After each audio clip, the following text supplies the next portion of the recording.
My true story. From Colorado, they gave me leftovers in a dog bowl and said it's all the same. I ate in silence. The next day, I called my lawyer and their landlord. Old hag, don't you know how to use chopsticks? Just eat from the dog's bowl. What's the difference? That's redundant. All food is the same, ma'am. You don't get to choose. Do you know you're wasting SSI money? You're a burden. They all laughed. My daughter-in-law, Dana, dropped the plastic bowl to the floor with a dull thud. Inside, a clump of leftover rice, a piece of burnt chicken thigh, and some limp, oil-soaked green beans. The bowl still had flecks of kibble dust on the inside. I recognized it. It was the same one used to feed their golden retriever. My grandson Ben, all of 15 and full of the casual cruelty that grows when no one teaches otherwise, smirked and raised his phone like he might film it. No one stopped her. Not my son James, who sat across the kitchen flipping through his tablet, pretending not to hear.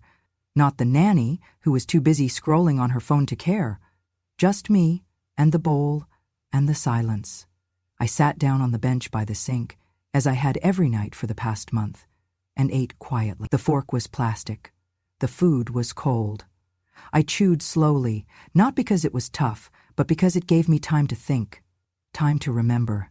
3 years earlier, I would have been sitting at my own dining table, in my own house, with my husband carving roast lamb and asking if I wanted another glass of wine. We had a little garden with sunflowers that always tilted toward the kitchen window. We had peace. Then came the stroke. He went quickly, one breath, then stillness. I remember the sound of the paramedic's voice. He didn't suffer. I also remember the silence that followed, the refrigerator humming, the air too heavy.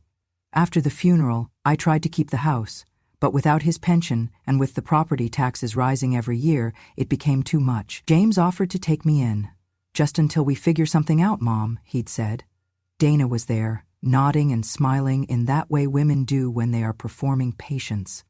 I agreed. We sold the house. Most of my furniture was donated. My dishes, my books, my framed wedding photo, boxed up and forgotten. At first it was fine. They gave me the guest room. We had dinner together, polite conversation. I helped with the laundry, folded towels, walked the dog. Then, slowly, things changed. Dana began making comments about how much electricity I used. James stopped involving me in family discussions. Ben complained that my presence made the house feel like a hospice.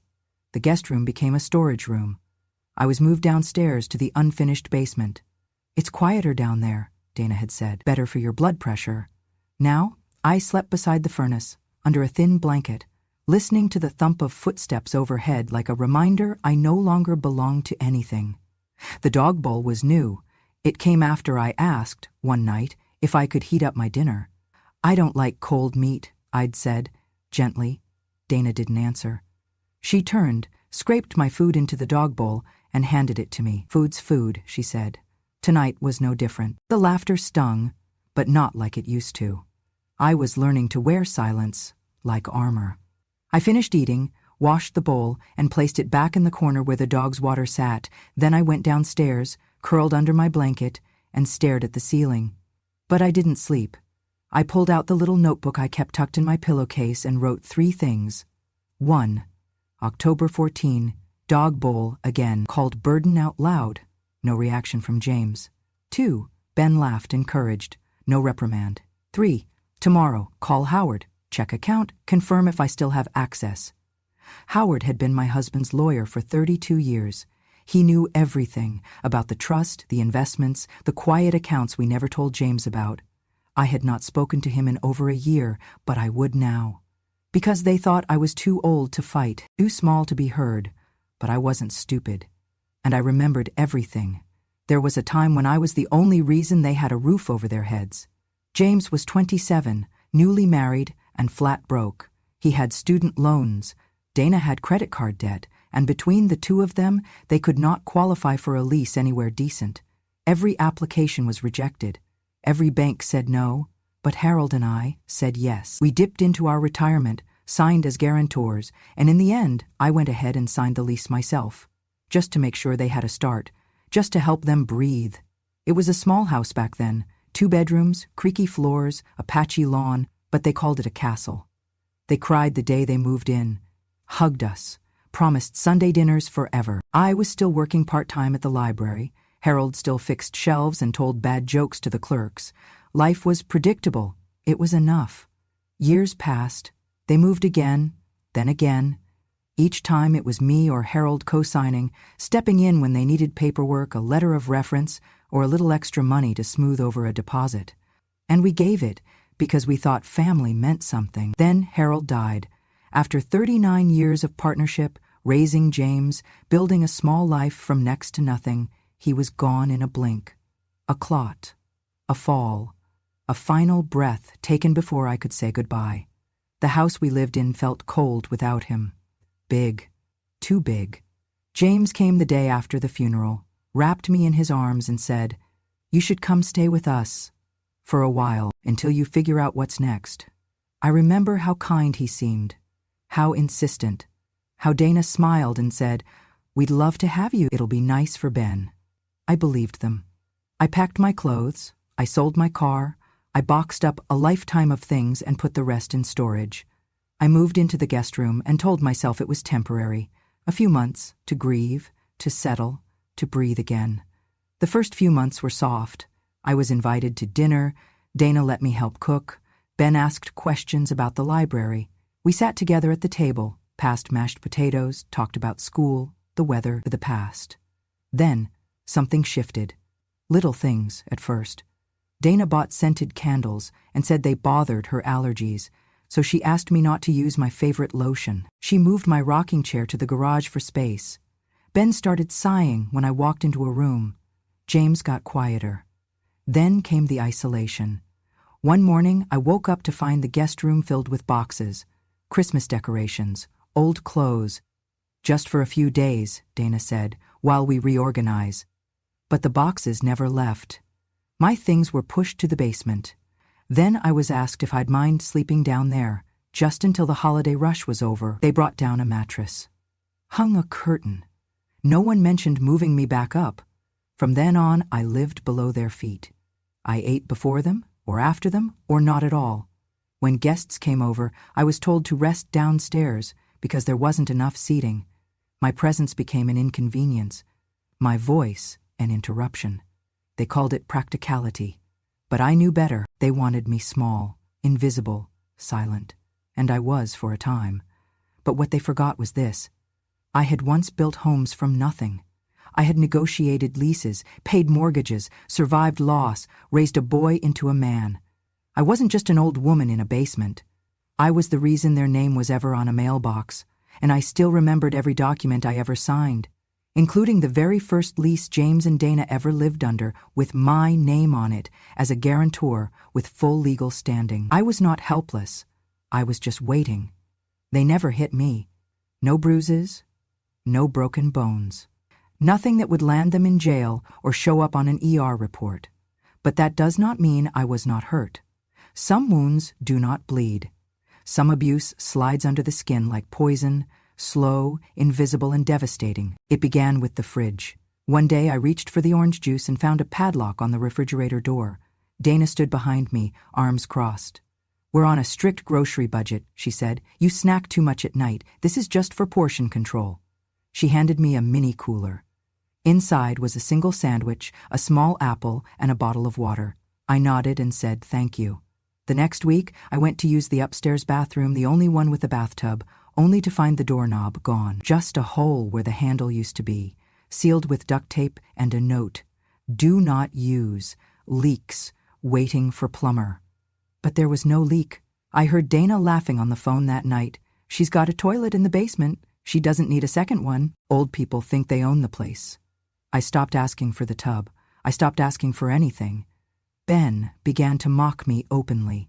He was only 15, but already sharp-tongued and mean in that careless teenage way that comes from watching your parents roll their eyes behind someone's back.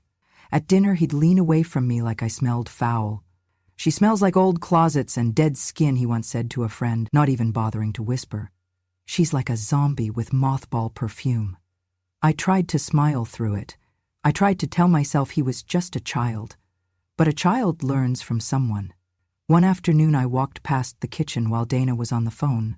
I heard her laugh, bitter and sharp. Yeah, she still lives here, still breathing, still sucking up our SSI threshold. It's like having a fungus attached to your W-2.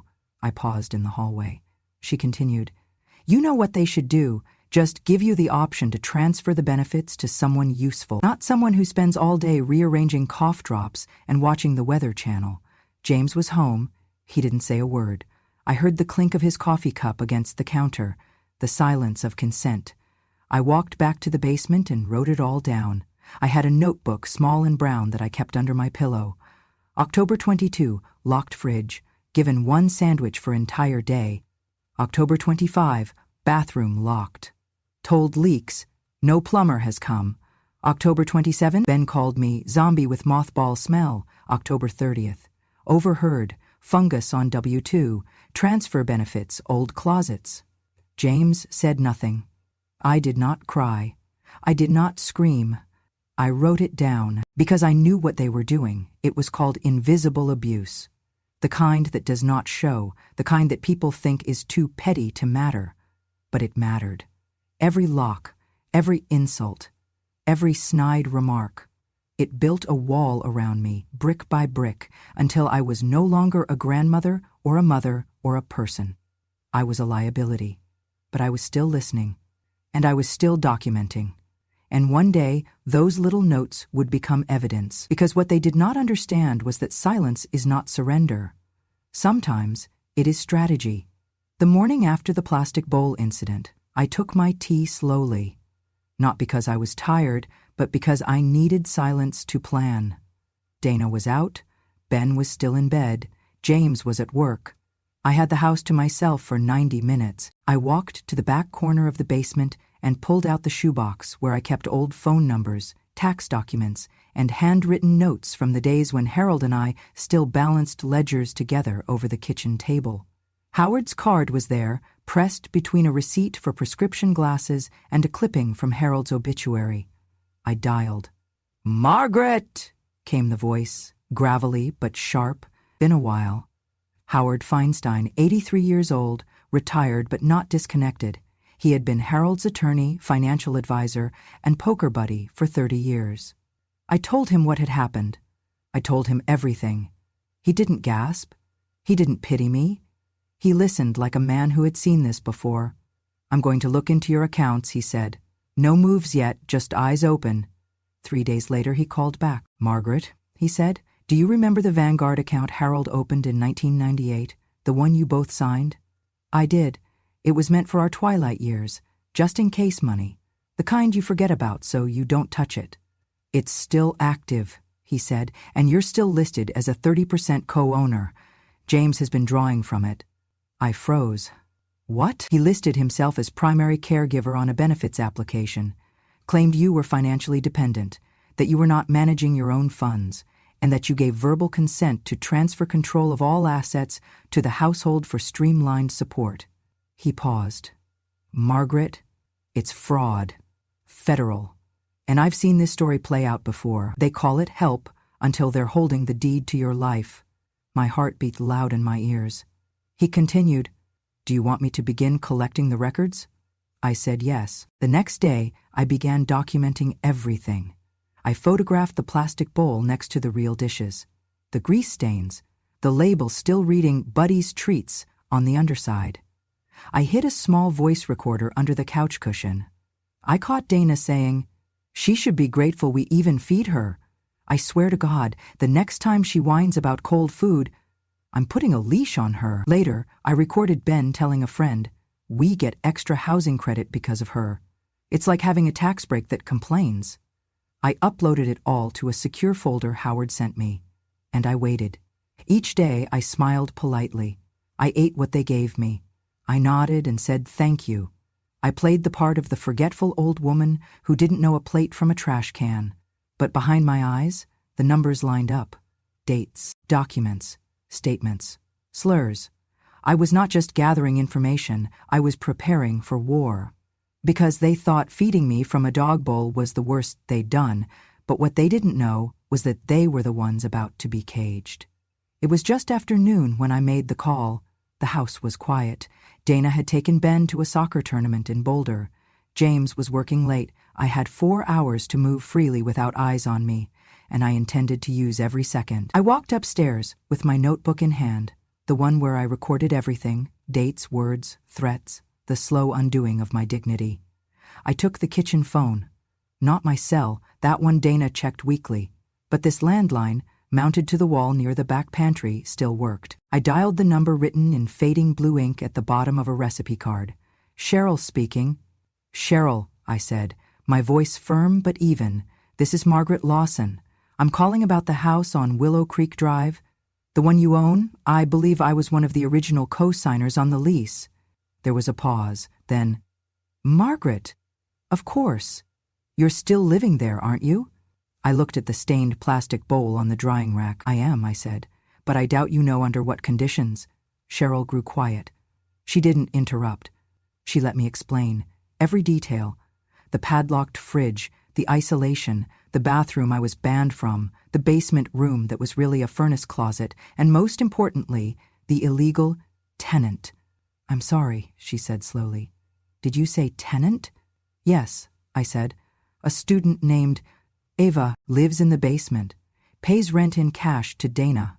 There is no formal sublease, no notice to you, and she is not listed on any documentation. Cheryl exploded.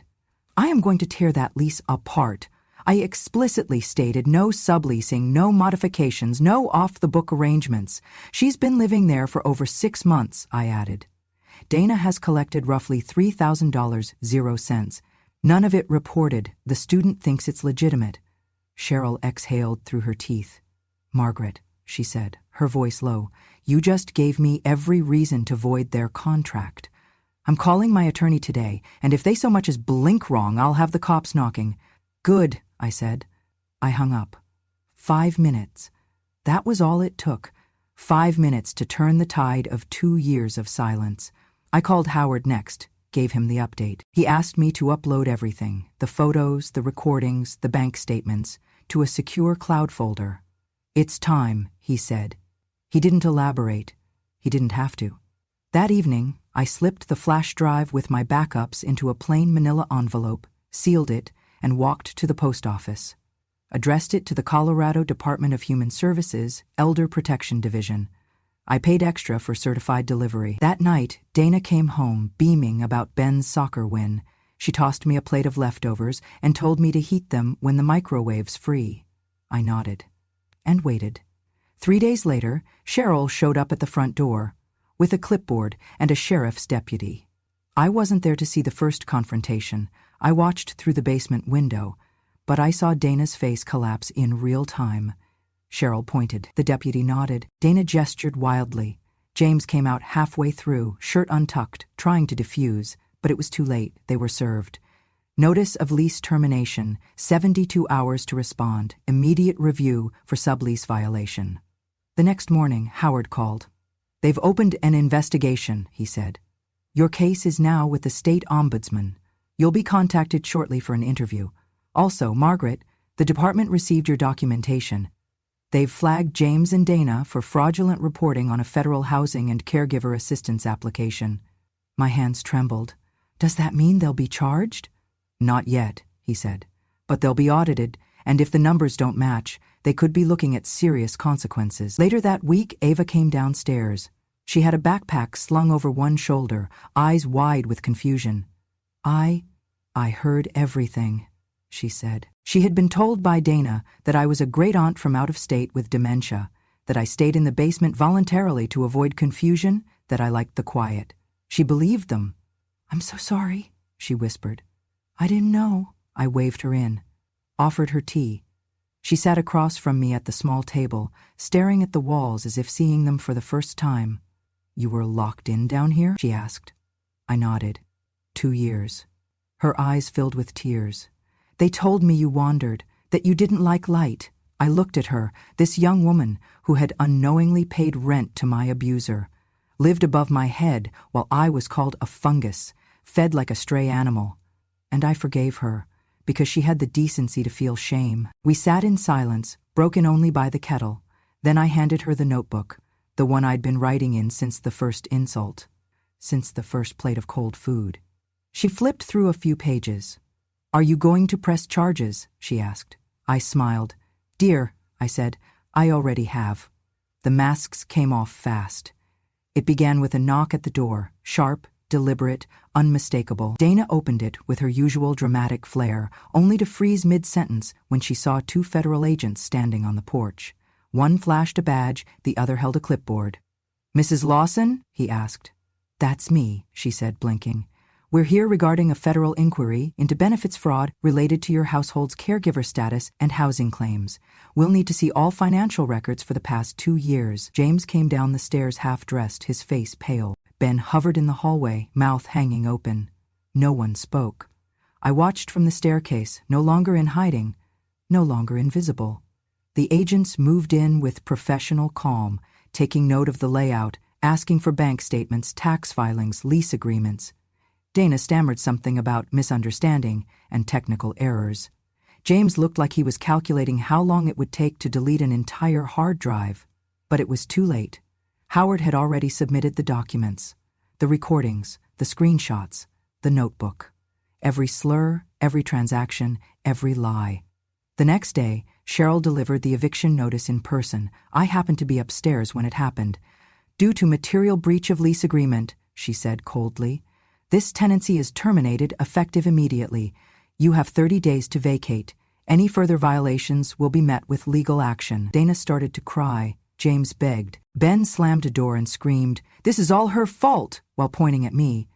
But I did not flinch. I stood still at the top of the stairs, one hand on the railing, watching the chaos I did not create, but no longer had to survive. That afternoon, I received a call from the Office of the Ombudsman for the Elderly. A woman named Lydia spoke gently, like someone who understood long silences. "Mrs. Lawson, we've completed our preliminary review," she said. "You are officially documented as a victim of financial and emotional elder abuse. We are initiating protective services. You'll be assigned a caseworker to assist with housing, asset recovery, and transitional care." I closed my eyes.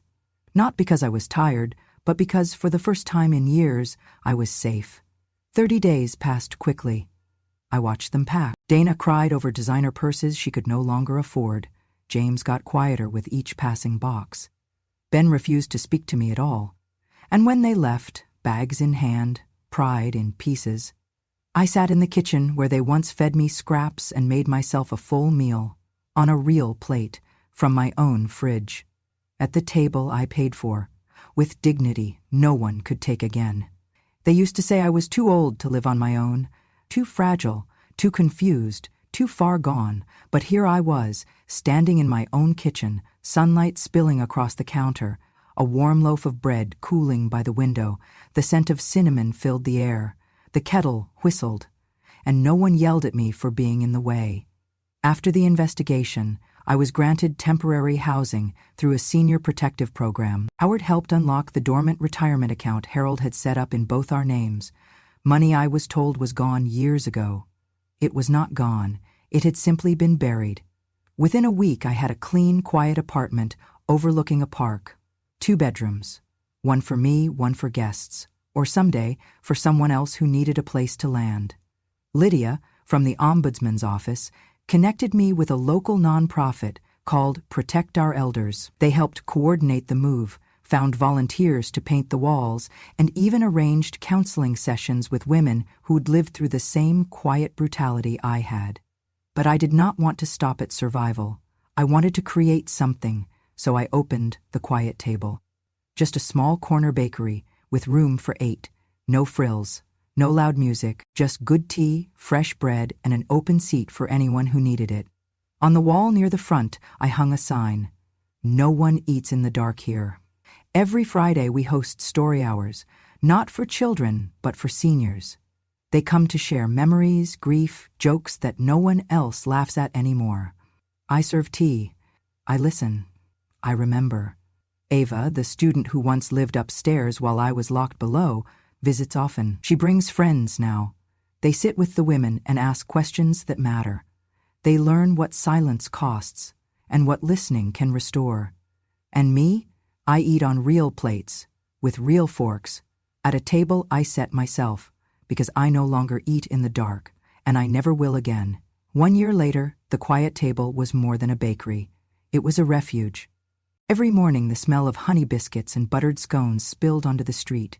Locals came not just for food, but for breath, for pause, for permission to be human in a world that often forgot how. The walls were lined with photos, not family portraits or award plaques, but candid snapshots of real life. A man helping his mother tie her scarf, a woman writing a letter she never intended to send, a boy hugging his grandmother after school. People didn't come for coffee. They came to be seen. I had become something of a host to the invisible. The widows, the overlooked, the overworked caregivers, who were once daughters and now just dishwashers in their own homes. The women who carried grief like groceries, tightly pressed to the chest, so no one could judge them for how heavy it had become. We started a weekly gathering called Speak Even Softly. No microphones, no stages, just a long table, a warm kettle, and a question written on a chalkboard. What's something you wish they'd asked before you gave everything? What did silence cost you? What would you tell the girl you used to be? They came, they answered. Some stayed until the light faded from the windows. Others just left notes in the jar by the counter, sometimes folded tightly, sometimes scribbled angrily. I wanted someone to stop him. I gave up law school to change his diapers. I don't know who I am when I'm not taking care of someone else. And through it all, I listened. That was the lesson, really. They said I was too far gone, that I would not notice the bowl I ate from, the door they locked behind me, the way their voices tightened when I entered the room, but I noticed everything. And I remembered it all. Then, one afternoon, the front bell chimed, the soft ring we installed to signal new stories at the door, and in walked Ava. Older, confident, eyes brighter. She held a tote bag, worn at the corners, and a folder tucked inside. I came to thank you, she said. She stood by the counter as if unsure whether to order or apologize first. You didn't owe me anything, I told her. But you changed everything, she said. She was finishing a degree now, social work with a focus on elder care and intergenerational trauma. She wanted to start a resource hub for students with unstable housing, the kind of thing she wished she'd had back when she lived in a stranger's basement, unaware that a woman was being imprisoned behind the furnace. I want to work here, she said, even just part-time, just to learn from you. I didn't answer right away. I poured her tea. Honey mint, Harold's favorite. She sipped. She smiled. And I saw in her the beginning of something that had taken me a lifetime to build. Of course, I said. You'll start next Monday. She became our best listener. She memorized the regulars' drinks. She read their body language like Braille. And when someone cried she didn't offer tissues, she sat beside them until they breathed again. At the end of each shift, we would sit together near the window. She would ask questions. I would share what I knew. Not wisdom exactly, just memory. Just proof that even the ones they call too far gone can become the ones who show the way forward. One afternoon, she brought in a box. Inside were 3 thick binders and a handful of printed flyers. I'm starting the project, she said. The one I dreamed of. It's called The Second Room. It's going to be a center for students who have nowhere safe to sleep, nowhere to land when family isn't family. She paused. You know what it's named after, don't you? I did. That second room, the one I was locked into, the one they said was enough for me, the furnace closet that became my cage. It became her reminder. No one should live in a second room, she said. Not unless they choose it. I wept that day. And not because I was proud, though I was, but because I saw it clearly, that pain had not broken us. It had carved space for something new. One evening, Ava handed me a card. Inside was a quote in her own handwriting. They said I wouldn't notice, but I noticed everything, and now so does the world. I keep it framed above the register. Next to it hangs a copy of the original lease I once signed, the one they thought I'd forgotten. Below that, a single spoon rests in a shadow box, the one from the bowl they fed me with, now polished and useless, a quiet reminder that even the ugliest tools can become artifacts of justice. We never saw Dana or James again. Last I heard, they'd moved to another state.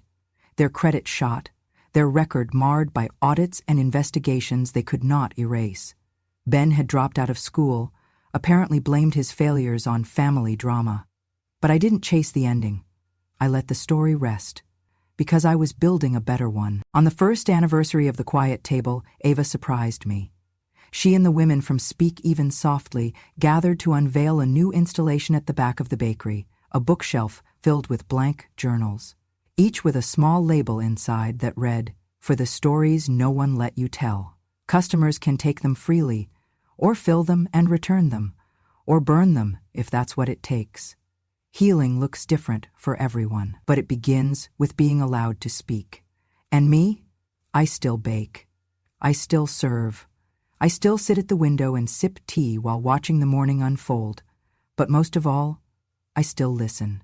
Because silence is no longer my prison, it's my promise.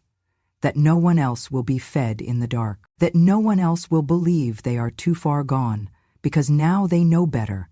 Now, so does the world. The first snow of December came early that year, thick, soft, and quiet, like a forgiveness the sky had been holding in. I watched it from the window of the Quiet Table, my fingers wrapped around a mug Ava had gifted me.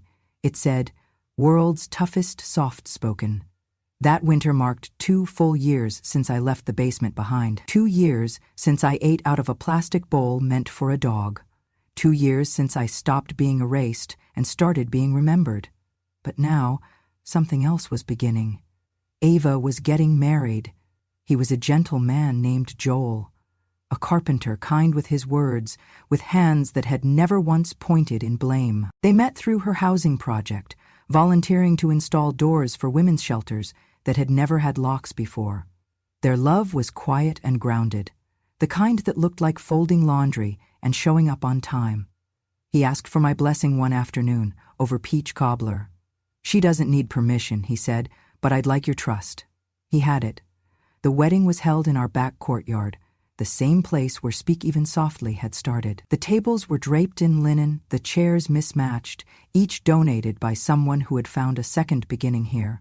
And when Ava walked down the aisle in a dark green dress, her hair pinned back with tiny paper cranes, I wept for all the women who never got this day, and all the ones Ava now carried with her. At the reception, she stood and made a toast. "This bakery," she said, "was never just about bread. It was about rebuilding. It was about a woman who taught me that silence is not failure, it's strategy. That survival is not weakness, it's witness." She looked at me. Everything I am is because she noticed what the world tried to hide. I looked down. My hands trembled. Not from age, but from awe. Later that night, after the guests had left and the courtyard lights twinkled like faraway stars, Ava and Joel sat with me at the long table, eating leftover cake with forks that did not match. "We have a question," she said. I raised an eyebrow. "Already?" Joel laughed. "We want to name the community wing of the second room after you," she said. "A full expansion. Classrooms, legal aid clinics, walk-in support, all under your name." I felt the words sit in my chest like warmth instead of weight. "What name would you give it?" she asked. I paused, thought of all the women who had walked through my door in the last 2 years, women who had whispered truths into teacups, women who left parts of their stories in margin notes, women who came with shaking hands and left with steady feet. "Call it the listening room," I said, "because that's where healing starts." They nodded, and so it began. Construction started the following spring. Volunteers, donations, city grants, everyone pitched in. The opening ceremony was held on a Tuesday morning, and the mayor showed up with a check and tears in her eyes. The building was simple, sunlit, and open. No locked doors, no small rooms, no basements. At the front entrance hung a brass sign that read, "The Listening Room, founded in honor of those who were once silenced." Inside, a framed photo hung beside the reception desk. It showed me at the Quiet Table, seated across from Ava, both of us mid-laugh. Not posed, not polished, just real. Below the photo, a quote carved into wood. She waited, she remembered, she reclaimed. Months passed. The listening room grew, and so did I. I slowed down, yes. My hands stiffened in the cold. My eyes needed brighter lights for reading. But I felt no decline, only deepening. I felt more mine than I ever had before. I started writing again. Little essays, reflections. Ava convinced me to record them as audio diaries. We called them Crumbs of Courage. Every Monday we released a new one, 5 minutes of memory for women drinking coffee, before court, before caregiving, before another day of being strong for everyone else. The episodes spread. They reached libraries in rural towns. They played in shelters. They made it into the pockets of daughters who didn't know their mother's pain. And through them, I lived twice. Once in my time, and once in theirs. Then, last fall, something unexpected happened. Ben showed up.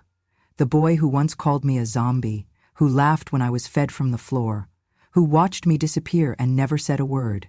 He was taller now, thinner, eyes tired. He came into the bakery at closing time, hat in hand, words stumbling. "I heard about the place," he said. I didn't know how much I didn't know. He told me he'd left home at 19, tried to escape the weight of our silence. He'd worked jobs, drifted, got clean, got help. "I don't want anything," he said. "I just wanted to say I'm sorry." I looked at him for a long time. "I forgive you," I said, "because someone once forgave me before I deserved it." He cried, quietly, the way broken boys do when they finally see the wreckage they walked through barefoot. I made him tea. He visits now. Not often, but enough. He volunteers at the listening room sometimes. He takes notes at Speak Even Softly. He doesn't pretend to be better than who he was, but he shows up, and sometimes that's enough. As for me, I still bake. I still teach. I still keep a seat at the back table open in case someone walks in and needs it. I tell people now, legacy isn't what you leave behind. It's what you reclaim after they try to bury you. It's what you rebuild when they call you useless. It's what grows when you water the parts of yourself they said were already dead. And me? I've bloomed.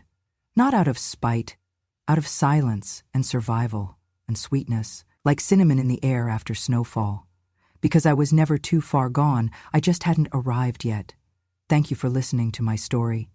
Maybe you know someone like me, someone quiet, someone overlooked, someone who didn't fight back because they were too tired or too kind.